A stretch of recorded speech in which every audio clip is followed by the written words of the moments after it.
नमस्कार, आपके साथ मैं दीपिका शर्मा। आप देख रहे हैं क्राइम तक। शुरुआत करेंगे वर्ल्ड क्राइम बुलेटिन में। जो पहली खबर है अमेरिका से आई है, जहां पर एक भारतीय सहित 2 लोगों की हत्या कर दी गई थी। इस पूरे मामले में अब जो दोषी था उसे सजा की मौत दे दी गई है। लेटेस्ट अपडेट इस पूरे केस में सामने आया है। ये मामला 2002 का है, जहां पर एक भारतीय सहित 2 लोगों की हत्या की गई थी।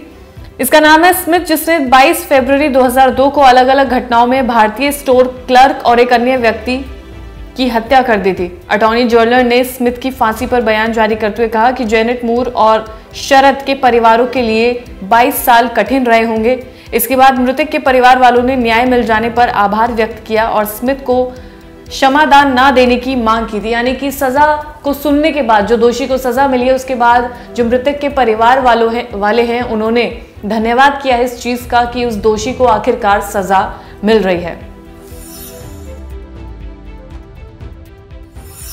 और अगली खबर, मॉस्को में हाल ही में कुछ दिन पहले कॉन्सर्ट हॉल पर आतंकवादी हमला हुआ था, जिसके बाद उस बिल्डिंग को आग भी लगा दी गई थी, जहां पर फायर ब्रिगेड पहुंची, सारी टीम पहुंची, जिसके बाद वहां से लोगों को निकाला गया। लेकिन इस पूरे आतंकवादी हमले में कई लोगों ने अपनी जान गंवाई थी और कई लोग इसमें घायल हुए थे। अब जो लेटेस्ट अपडेट सामने आया उसमें यह है कि एक और शख्स को इसमें गिरफ्तार कर लिया गया है। 3 शख्स पहले से जो संदिग्ध थे उनको गिरफ्तार कर लिया गया था, उसके बाद एक और शख्स को गिरफ्तार किया गया है।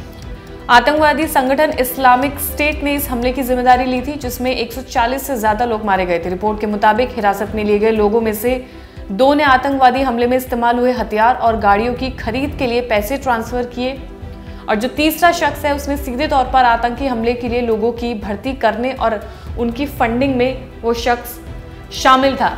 यानी कि इस पूरी मामले में जो फंडिंग की गई थी वो भी शख्स इसमें शामिल था, और उसके बाद इन्हें भी गिरफ्तार कर लिया गया था। जब अटैक हुआ था तभी इन 3 लोगों को गिरफ्तार किया गया था। उसके बाद एक और शख्स को हाल ही में गिरफ्तार कर लिया गया है।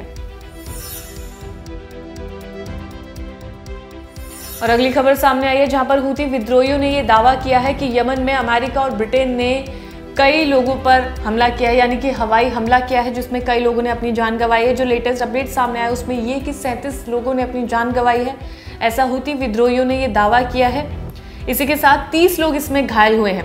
हूती विद्रोहियों ने दावा किया कि यमन में करीब 424 ठिकानों पर हवाई हमले किए गए। इजराइल हमास युद्ध में फिलिस्तीन का समर्थन कर रहे हूती विद्रोहियों ने कुछ दिन पहले लाल सागर में अंतर्राष्ट्रीय जो रास्ता था जहां से मालवाहक जहाज गुजरते थे उन पर काफी ज्यादा हमले किए थे, जिसकी वजह से पूरा पैसेज ब्लॉक हो रहा था, स्लो हो गया था, जिसकी वजह से जहाज़ों ने अपना जो रूट था वो बदल लिया था, जो कि काफ़ी ज़्यादा महंगा पड़ रहा था। यानी कि जो रूट शॉर्ट था अब उन्हें वो लंबे रास्ते से जाना पड़ रहा था, क्योंकि हूती विद्रोही लगातार जहाज़ों पर अटैक कर रहे थे, जिसके बाद ये काफ़ी ज़्यादा महंगा पड़ता है।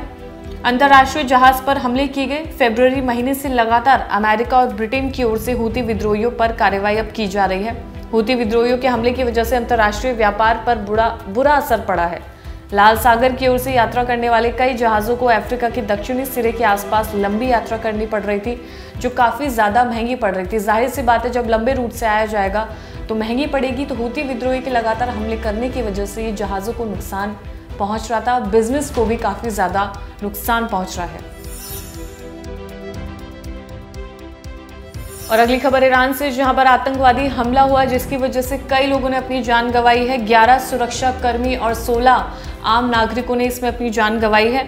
रिपोर्ट के मुताबिक 10 सिक्योरिटी अधिकारी इसमें घायल हुए हैं। हमले को जैश अल अदल के आतंकियों ने अंजाम दिया है। मरने वालों में 2 पुलिस अधिकारी, 2 बॉर्डर गार्ड्स और 7 सैनिक शामिल हैं।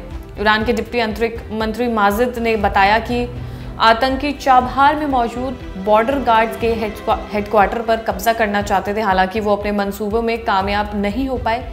ईरानी मीडिया ने बताया कि इस्लामिक रेवोल्यूशनरी गार्ड्स कॉर्प ने अब तक 15 आतंकियों को मार गिराया, यानी कि जवाबी कार्रवाई में 15 आतंकवादियों को भी मार गिराया गया है। लेकिन इसमें कई लोगों ने अपनी जान गंवाई है और कई लोग इसमें घायल भी हुए हैं। और फिलहाल इस वर्ल्ड क्राइम बुलेटिन में इतना ही। ताज़ा खबरों के लिए देखते रहिए क्राइम तक।